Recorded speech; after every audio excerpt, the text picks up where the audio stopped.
Hello guys, I am back with another great video, and today in this video I'm going to introduce you with another kind of operating system or a platform from which you can develop many kinds of operating system, which is known as Kotlin. So the beginners who don't know about anything about Kotlin, so in brief I want to explain them that Kotlin is a platform through which we can design many operating systems which are based on Java or Android.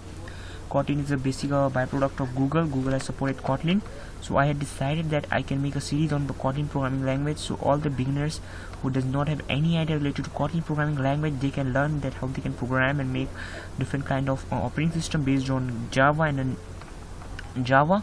So this is the part 0 of our series. From tomorrow I will launch our first video of the Kotlin part.